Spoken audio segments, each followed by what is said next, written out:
It's a rainy day, which is very nice given all the heat that we've had lately. And Taki and I are going to take a walk.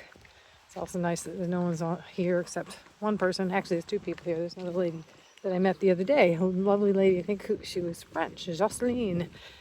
Um, we heard a noise. Taki and I heard a noise a lot of noise in the trail. And I was walking out, and Jocelyn was walking in, and I told her, "Oh, there's a bunch of noise over there, breaking the limbs." And I said, "I don't know what it is." I think it was a person. That's what I thought, but could have been a bear, could have been a moose. Deer wouldn't make that much noise. I'm not even sure a bear would or a moose would, but it was a lot of noise. So that's why I thought it was human, because it was a lot of noise, a lot of sticks breaking, and it's weird.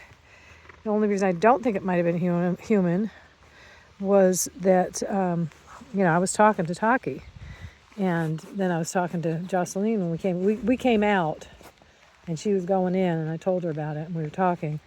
And when she walked forward where I told her it was, which was 100 yards down from where I met her, she heard it too, and she ended up coming back. So if it was a person, they obviously could have heard that we were concerned, or that at least that there were people around, and they didn't stop making the noise, so they just didn't stop breaking the branches. So if it was a person, it was somebody that didn't care that people knew that they were in the woods beside the trail, which was a weird place to be, It was it was in between two trails. And there's no reason to be in between two trails unless you're trying to make a little house, home type, spot camp, or, there was nothing really to explore that you couldn't explore on the trails. I just found a frisbee, or a boomerang. Let me try that again. Hold on. Come over here. Don't get me all tangled up. Oh, it comes right back. It's a boomerang. Oh, you broke it. Well, that's a bummer. That was a fun thing to play with for 2 seconds. Now I gotta throw it away, Taki. Let me go back and get this other piece. Yeah. Hey! Dang, Taki. She got my hand. Stop it. Let's go ahead and throw it away. You broke it. So we're good now.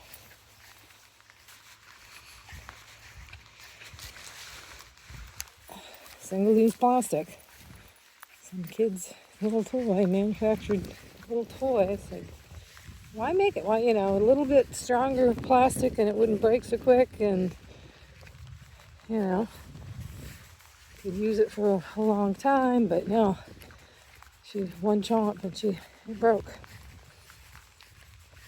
So, even a kid playing with it, step on it or throw it a few times, hit something, tree or something, and it's done. Oh, I tell ya, this world, how we do things, it's discouraging. Oop! Come on, use. Come on, use. Go up in the trail and get the cover of the trees. It wouldn't be so wet. I am geared up, sorta. Got my little floppy hat on, my raincoat, which it's actually doing pretty good. It's not a heavy raincoat. It's not really rubberized or plasticized or whatever. It's not, but it's not really getting wet. I'm not getting wet inside, I should say.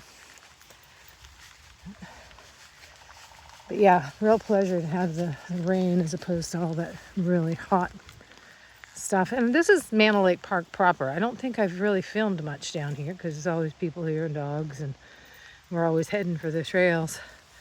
But yeah, this is the park, the beginning of the park, and the picnic areas, the big pavilion that everybody has family gatherings on. Oh, and that big gathering the other day was a group of senior citizens from the local old folks home, or senior citizen home, however you want to say it, which is really nice. They're out, getting them out like that. in the countryside, in the outside, they spend their lives inside. I know my mom, when I was down there visiting her, she only got out a couple times. We took her grocery shopping once, which after she got done that, she said, I never want to go grocery shopping again because it just wore her out. It was too much. And that was it. That was our only out and about. She was just hard. It was hard to get her out. She had to go up and down stairs that she couldn't really maneuver very well. And she got really out of breath. It really wore on her, anything she did. So it's nice that they, were able to get a whole group of senior citizens out and let them have a day. I mean, they were here for an hour or so. So that's a really good thing that they do. The trails that we were on, the ones that are roads, I've seen the folks from the nursing home, but it's right here by the hospital. The hospital's there, and then the nursing home is right there. And actually, there's independent living there, too. And they take them out on the little quads, little four-wheelers. You have those that want to go. So that's really cool. You can get out into the countryside, out into the fields and stuff. And, get a little bit of an exciting ride. So that's really sweet that they do that. We do have, I will say, the workforce here that work with the elderly are really kind individuals. I worked at the hospital and took a lot of phone calls from the nursing staff, and they just have a really good reputation. The CNAs, all of them care about the patients. They're not warehousing old folks. They're really taking care of them, which is so nice. I had tried to get my mother after the big hurricane. She had a stroke, to come up to the independent living, but it would have been too costly, even with Medicare covering some of it. I think it was like $2,700 a month, and I don't know exactly how much Medicare would have covered. It might have, but it was just a lot, and my mother didn't want to leave her. Her independence where she was. And it was independent living. She could have had a little apartment, but she likes her little place where she was, and I understood that. I just didn't like her being in the path of tornadoes, hurricanes. It's funny. Come here. There's been a few warnings, big storms coming in since she passed, and I've, lived for years like getting anxious every time that would happen, and I didn't get anxious because she was gone, which still is it's a process. I'm still trying to wrap my mind around it. It's nothing can prepare you. It's like you do feel like an orphan. I feel like my main person in my life, the only person in my life that truly loved me and had concern for my health and well-being and my happiness, is not here anymore. And that's I didn't anticipate how much that would strike me. And it does. It's like, okay, I'm really alone now. Miss her. I miss her awfully.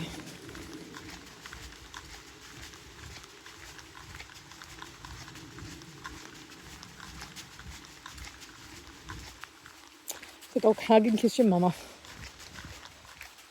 Tell her that you love her. And your pops too.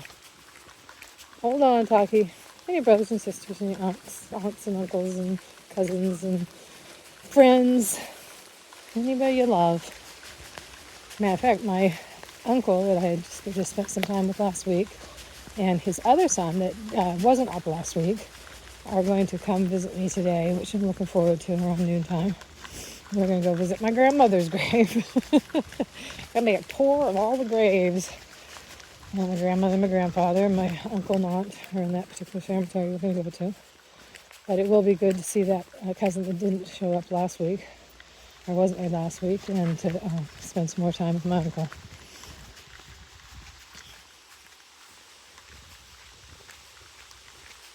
My sister is up. I texted her, and she's up with her friend. They're going back in a couple days, and she got up here yesterday. She didn't respond to my first text, and then I sent a second text later on, and she responded. And she's hanging out with her boyfriend, kinda, I guess. Someone she's been talking to for a couple of years that she knew from growing up here. And when she was coming up, they planned to get together, see each other. Come here, Taki. And so that's what she's doing today. She got up here yesterday, probably late. So hopefully, I did invite her to this thing with my uncle, but she hasn't responded. I should call her. But it's early yet, and it's only 9:30, so I didn't want to, if she's sleeping late or she's enjoying her time with her guy, I don't want to disturb her, but I'll see if she wants to, I'll give her a call and see if she wants to get together, and I definitely want to get together before she goes back to Tennessee and before I go back to Reno. So she's going to have to get together with me. So I'm now taking you through the park and up the trail going towards the hospital, but we just veered away from it. I should have walked up there and shown you where exactly. I should show you from that vantage where we parked, but no big deal. My stealth camping place was through the woods there. Taki's leading the way, and I'm letting her lead the way. She's being pretty good about the pulling. She had another bad day pulling yesterday, and I had to, I don't know where I was. Here. And there were a bunch of teenage boys chasing the ducks. And she wanted to join in, and she pulled and yanked and pulled. And I just said, no, forget it. After a couple of times of saying, no, come here, just pulling her back. And now she's pulling. Now I'm talking about, she's pulling. You're pulling. You're not supposed to be pulling, remember? No, you're not supposed to be pulling, remember? No pulling. But she was pulling hard. She was yanking. It was, just jerks. And she wanted to run with them. So I pulled her back and took her back to the truck. We didn't go. That was it. That was good. She already had 2 other walks that day. So I just said, nope. And so she's mildly better today, Taki. Please stop pulling. Stop pulling. There.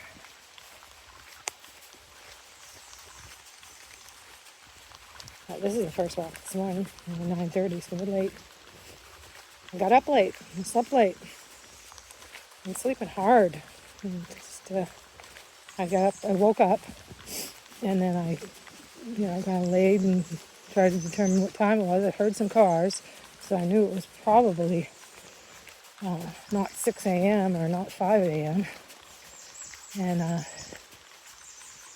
then I finally kind of slowly stretched my legs and my back and my arms and decided to roll over and start to get up. And I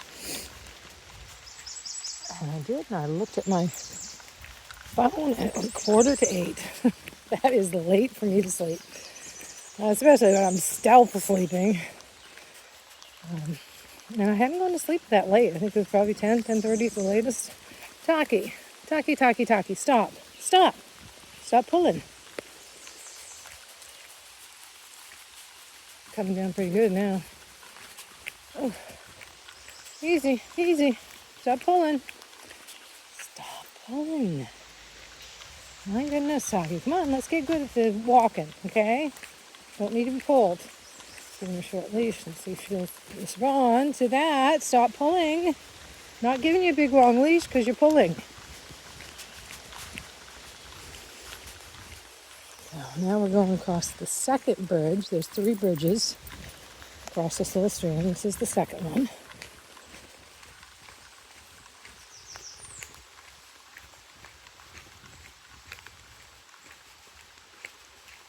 And she's still pulling.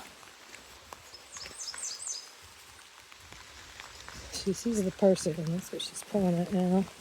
Oh, look at the raindrops on the water, Taki. Interesting looking.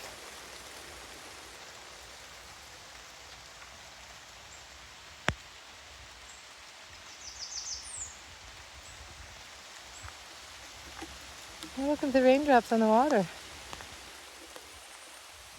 Let's look on this side. This one's got ripples, so you can't see them as well. Still pretty.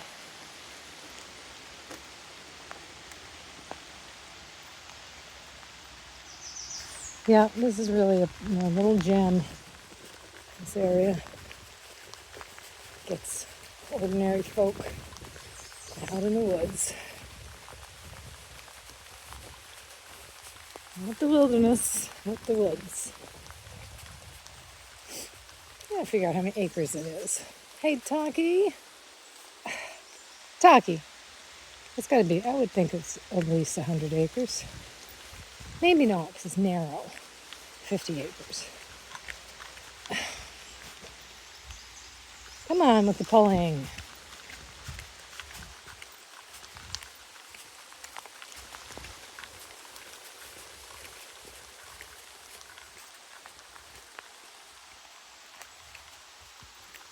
So now we're going up towards the meadow. I'm not going to go up there because it's just going to be too wet.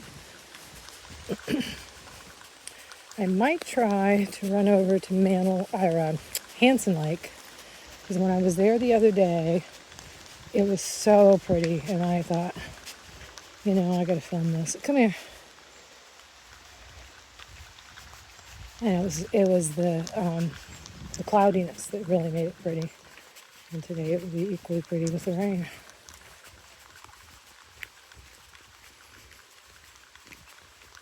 I can drive my truck in a ways. Hey, Taki, stop pulling. Stop pulling. I don't know if I don't think I filmed anything there. But I don't know if I mentioned this.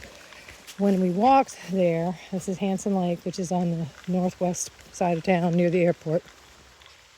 There's a third bridge down there. We took a trail. There's a little point of land that extends out, and then that's where everybody goes fishing, or a lot of people go fishing. And then right off of there's a little trail that takes you along. It actually canters up towards the dam,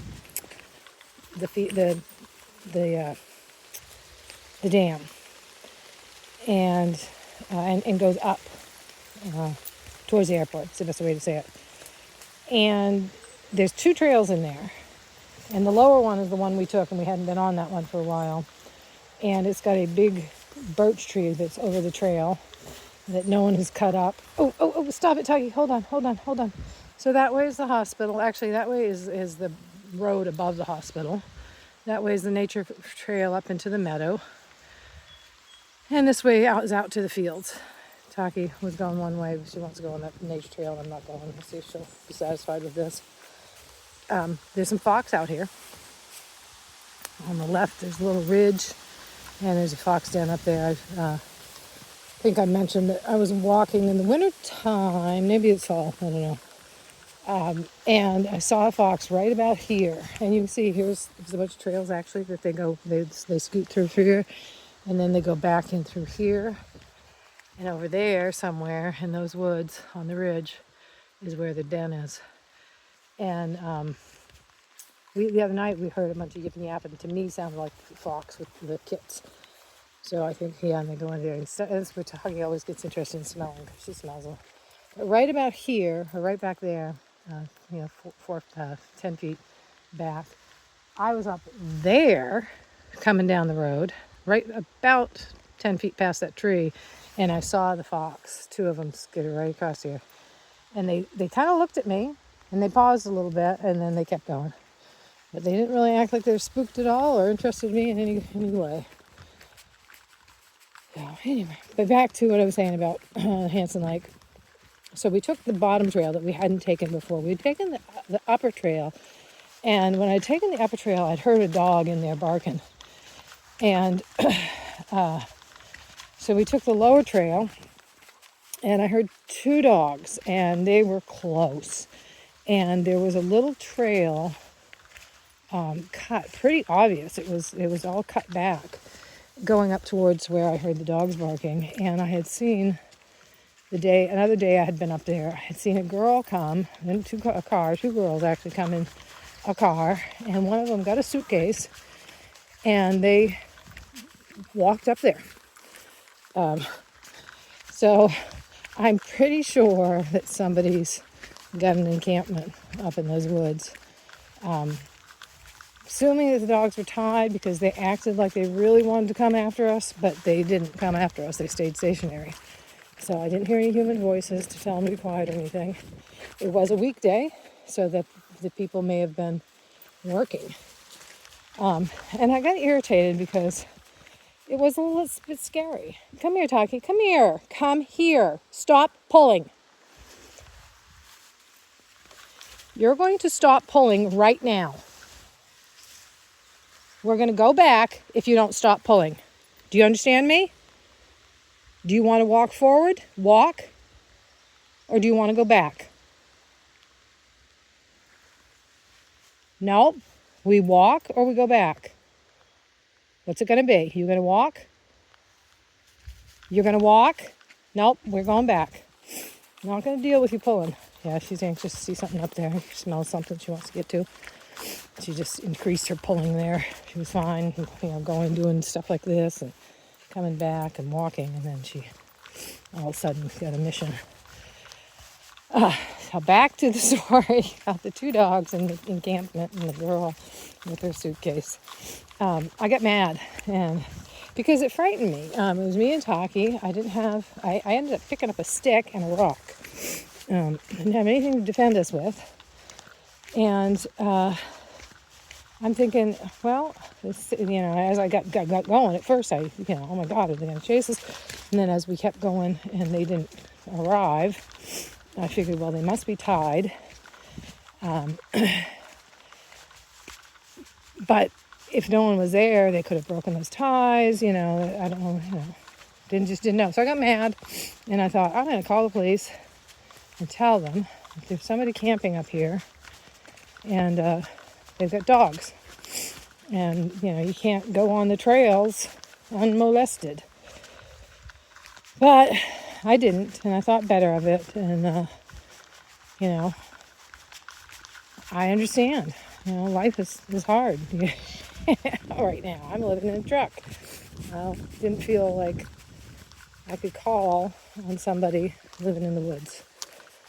They feel like they have to live in the woods. Things must be tough. Well, I didn't need to make it tougher. But I do wish they'd think more about the dogs being left alone, if they were indeed left alone. Come on. And disturbing people and or maybe getting loose and harming somebody. So it's a dilemma. That's just another trail that goes back to the road that goes to the hospital. Or goes to the street above the hospital. Yeah, it's and the town, as you saw yesterday, is trying to crack down on homelessness and people loitering. How do you define loitering? They literally are trying to pass an ordinance that doesn't allow people to loiter near the river, near the town has a playground and a splash pad and a community center. Now, I don't want anybody camping, I'm saying camping or loitering in that area. A lot of the homeless gather there in the day. It's a shady area. This town doesn't have much shade. So it's a shady area that they can go. They can sit on the grass. They can, be part of the community, and the town wants to crack down on that. They don't want any houseless folks down by the river. And there was, some encampments down there. There was at least one couple I saw living down there. It might be the same couple I saw at Hanson. Who knows?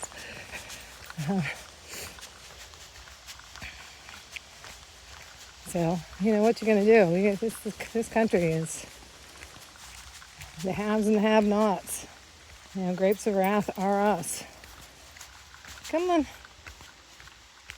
I remember when I was growing up, as a teenager, I was living with my mother. My mother had moved downstate, and I had moved downstate with her. And it was a sophomore in high school. Or no, I was a freshman in high school, I think. And I got down there and finished out my freshman year. And I think I went to my sophomore. Yeah, I did my sophomore year. And then my brother died. And I took that opportunity to ask my mother if I'd go live with my grandmother back in Presque Isle where my friends were. And she let me, bless her heart. And she should have said no. Come on, Taki. And so I went to live with my grandmother and I got a job. And me and another friend, just had to spin around because she went around me and I couldn't whip the chain across my head quick enough. Looked for an apartment to rent. And the two of us, teenagers, she was actually 18 and I was 17. She might have even been 19. She was a year older than me. And, but I was definitely 17. We looked at a little apartment that we could share. We talked to the landlord. The landlord was fine with renting to us. And we were going to move in together and rent that little apartment. And it was doable on the, two teenage girls, part-time salary from fast food. She worked at McDonald's and I worked at a Bonanza, which is a sort of a buffet type place. I was a cashier and I think she was she worked at McDonald's, so she was a fast food worker. So with basically one full-time job between the two of us, we could have easily, and I don't remember what it was like $200 or something like that a month for the rent, and I think heat and electric was included and garbage was included, nothing else. That was it, just the rent. And she had a car, I didn't. But it was actually, it wasn't really walking distance from my work, but I always managed to get rides to my work anyway because I had friends that worked there too. There and back, I was going to ride. But that's the difference. Two teenage girls were able to afford the rent on a little apartment. I think it was a one bedroom, which we were willing to share. And that was in 1979. And now, two adults working two full-time jobs can hardly afford a one-bedroom apartment with all the other, utilities, expenses, car insurance and car payment and whatnot. Our world, our economy, is leaving more and more people out. It's ridiculous. As much as I do love my little nomadic life, I do. But would if I could get a cheap place to live that I could afford, I wouldn't be doing it. I'd be doing trips, on the weekend and camping on the weekend, and or if I'm retired, camping, during the week, but and taking little trips here and there. I wouldn't be living in my vehicle, Living in a van, living in an RV, not as bad. Because you have a bathroom, you have a kitchen, you have heat, you have cooling, you can have all those things. It's much more difficult to have those things living in a truck, in my case, an extended cab, which I'm grateful for it. It is big enough for me and Taki to be comfortable sleeping. I've got my systems in place about how I cook with backpacking gear. Come on, Taki, although I've had to simplify what I cook. And, the bathroom I go to public bathrooms. Other than I do have to have the good old chamber pot for nighttime peeing because I can't hold it all night. But, got the Planet Fitness for my showers. But actually, it would be great if you were going from urban center, traveling from urban center to urban center or campground to campground or something like that. But I've only used it once since February as I'm living in my truck because where I'm going, where I am now, there isn't a Planet Fitness that's in any sort of a reasonable distance. I think the closest one is like 3 hours away. And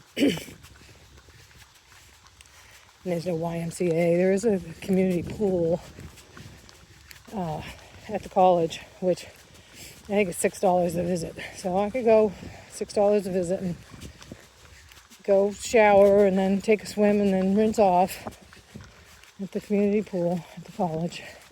I haven't done that. I've thought about doing it, but I haven't wanted to spend $6 because I'm so short right now. But I've managed. I snuck into the hospital and showered one time. The rest of the time I've been using wet wipes, and I've washed my hair. I've done bucket showers out in the woolly wax a little bit, hiding behind the trees.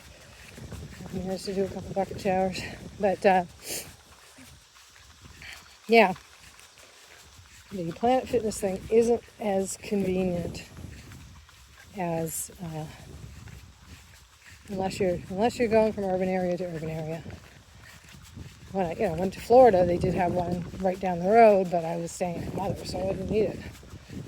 And when I was in Virginia, I didn't need it because I was staying at my daughter's. So where I need it is here, where they don't have one. Hey, and it really bothers me that you can't cancel the membership and without going back to your original location. That's really a bad policy. You should be able to cancel it, because I would have picked it right back up, when I got back to Reno. But I was going to be out. I knew I was going to be gone for at least a month, and then it's turned into 4 months. And I could have canceled. I called on the second month and tried to convince them to let me cancel. Yeah, I don't think I'm going up there, Taki. Yeah, all right, I guess I can. She's getting pulley again. You're getting pulley again. Stop it. You're getting pulley again. Stop pulling. Walk. If you want to keep doing this, you got to walk. So yeah, that irritated me that I couldn't cancel it, because I just could have stayed 2 months of Planet Fitness, $50, which would have been $50 more gas than I need to get back to Reno. So that's I've got to make a big assessment. I think I'm down to. Well, I mean, I can do it, but I won't be paying my truck payment. I'll have to, I've got it, or I'll only be able to pay like half of my truck payment. I do have some money when I get back to Reno, but I'll still only be able to pay 3/4 of my truck payment within a reasonable time. And then the rest, I'll have to be finding a way to make money. I totally impractical, partly delusional, as my daughter wants to say. I have a feeling that I just need to get to Reno. I need to get back there, and I can either pick up my old job, or I can pick up another job, or somehow I will make some money. Some money will come to me like manna from heaven. There, that's that. That's my delusional thought. The fix on the thing that was going on with the truck seems to be working. I do need to, when my truck is cold, maybe when I get back it'll be cold enough, I need to check the fluid levels again and see if that worked. And I haven't gone for a 40-minute drive, because I haven't want to use the gas. But the thing hasn't come back on. I'm a little concerned that when I get ready to leave, I'll drive 40 minutes down the road and it'll come back on. And I'm kind of a little bit screwed. But the solution there may be to just come back and get a job here, if that happens. We'd like to know beforehand, but I also don't want to waste 40 minutes worth of gas to find out. So beforehand. So we shall see if I'm delusional, thinking that, the means will show up. Like I said, I have the means, as long as nothing else, have no more breakdowns for the whole 3,600 miles. And I didn't really have a breakdown. I just had issues that needed to be addressed that I addressed before I went to Florida. Taki, honey, you've got to stop pulling. We're going back because you won't stop pulling. No, I'm going back. I'm not going to be pulled. Maybe you'll get the idea when you pull, you don't get to have your fun. Maybe. Yeah, we're not going there because you kept pulling. I was going to walk down there with you. But you wanted to pull. So I said, forget it. I said, forget it. The dog doesn't deserve to go down there. So I guess that was a bit of a status update. I took you all through, let's see, the orange, the blue trail, orange and blue trails, a little piece of the green trail. Now we're out here on the path, the road, the field road, ATV path, ATV trail, used for both. The person I was talking to the other day who does maintenance for the town, it's a kind of a volunteer maintenance guy. He does the winter grooming of the trails, which is really nice. I thanked him because it was really nice when I was living here, going in the winter from the hospital at my lunch break, and being able to get on groomed trails. It was a very big joy. But he had said something about, I thought he had said something about this was part of the field is actually part of it, part of the park. I may have misunderstood that. Or maybe he said the field beside the field, the little strip down there. That I know because they maintain a path across it. That would make more sense to me. But they did buy some more, so they may have bought this field, and they're just letting the farmer use it until they want to do something with it. Crazy town government, let me tell you. Ooh.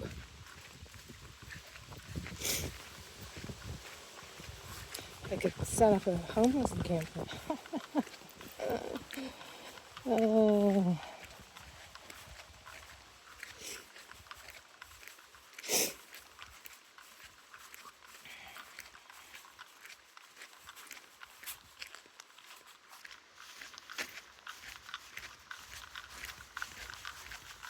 It's such an issue, such a intractable kind of thing. I think most people that are homeless would prefer to be homed. There are some like me that I kind of prefer being like this for the travel reasons, mostly, and the sightseeing reasons. But that's different. Like I said, I could still be home and have a home base and travel and my leisure and my enjoyment.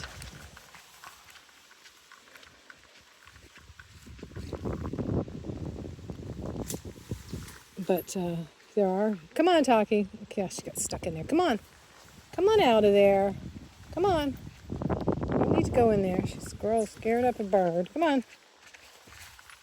Come on. Pretty girl. The mental illness and the alcoholism and the substance abuse. And there's people like me, the head injured. People like my son, head injured people. He's got a home, but he sure looks homeless because he doesn't take care of himself. He's not usually clean. He's dirty and he doesn't keep his clothes clean and doesn't keep his apartment clean. Come on, Taki. He cleans up once a year when they do the inspection, and he usually gets somebody to do it because he doesn't seem to be able to do it. That's why I wanted to live with me, because I see that it's not in his capabilities. He's not willing. I've told him that, and he's not willing to admit that he's not capable of doing it. He thinks he just doesn't want to do it, and that's part of it. But if it's just such an ongoing chronic issue that I think brain injury is the root cause of why he doesn't want to do it. He doesn't have he had frontal lobe damage. He doesn't have executive function. He's managed to get enough life experience post brain injury to have enough executive function to feed himself and take care of his basic bodily needs, and kind of get along. He has a kind of a funny crew of people that he hangs out with. His two best friends are both also have head injuries, and they're both semi functional, which is what I would call him. He's semi-functional. He can get about in his life, but it's not. He can't do daily. He can't do cleanliness stuff. He can't do. Yeah, he can't. He really can't cook anything except anything basic, which I can't either. But he's not planning out meals and making gourmet meals for himself. He's doing the basics, the bare basics, cooking up something. Or he has a friend do it, which, that's okay too, I guess. It's a way to function. But at any rate, he doesn't want to live with his mother, and I can understand that. But I don't know. I'm not comfortable with. I'm having a hard time leaving. But I'm doing nothing here. I'm just hanging on the periphery of his life, and not really having my life. So I gotta go and get my life back. And I'll do the same there. I'll hang around the periphery of my grandchildren's life. But it will be a little better because I'll have my Planet Fitness thing. I'll have my job if I want it back, or another job. I'll have places to go. I have my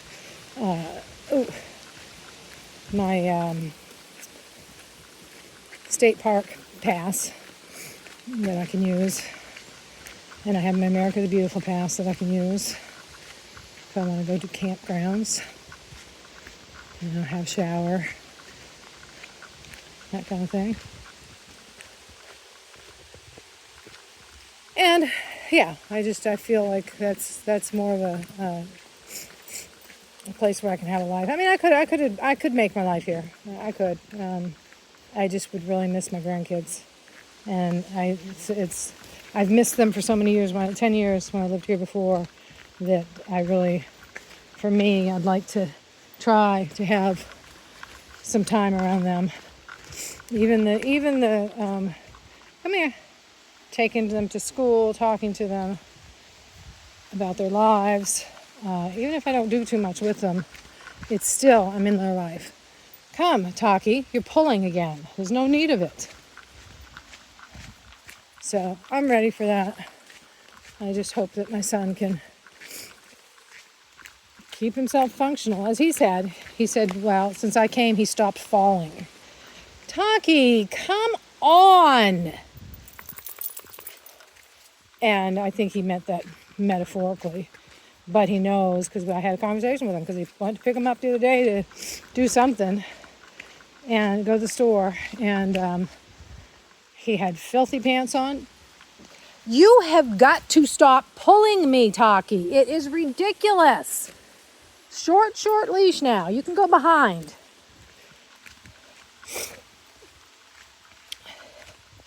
So yeah, he was not clean. He's got this big bushy beard. He looks homeless. And so I kind of let him have it a little bit.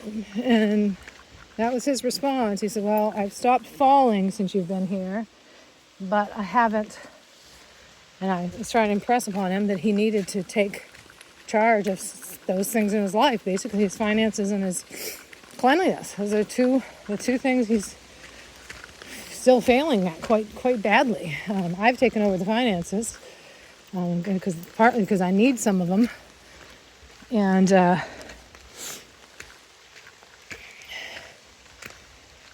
I can't take care of the cleanliness. He's going to have to do that, unless he lets me in there to clean his apartment and lives with me and lets me badger him about cleaning up. It's the only way I could do it. And he's not willing to do that. And I would be willing to do that if I thought I could see results. But I don't. That's been feeding into some depression for me. I got two kids that are perfectly capable and functional and make a good living that can't really manage their emotional lives and their anger for the most part, to both of them. And I've got one that can't manage basic living skills. And my mom died, so I'm depressed. And I've got, got my issues to work on. Got to get some money saved up so I can have a better nomadic life. If I want a nomadic life, a van or even a cargo van cargo trailer would be all right. I just hesitate on that one because it's hauling something, and I don't particularly want to haul anything. And it's if the truck goes, I have to get another hauler. I can't just get a vehicle. I can't get a van. Well, I mean, I guess you can haul with a van. That had been the plan. I was going to get a cargo trailer to help with the living space.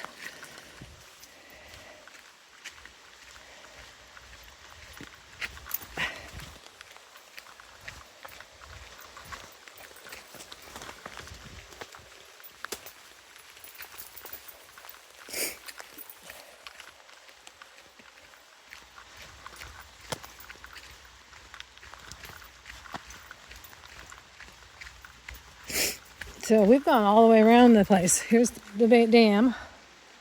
Let's stop up here. Come here, Taki. Jeez, I hate how you keep twisting around me every which way I go. Stay on one side of me, please.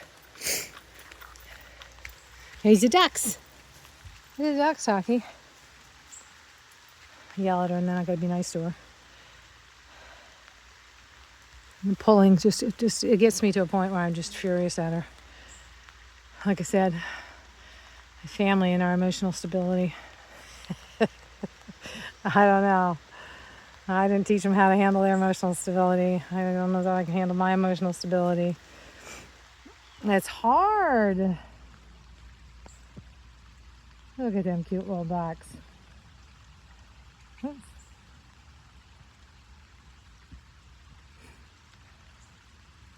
I think I gotta take a picture of this. I'll talk to you again soon. Mark my words.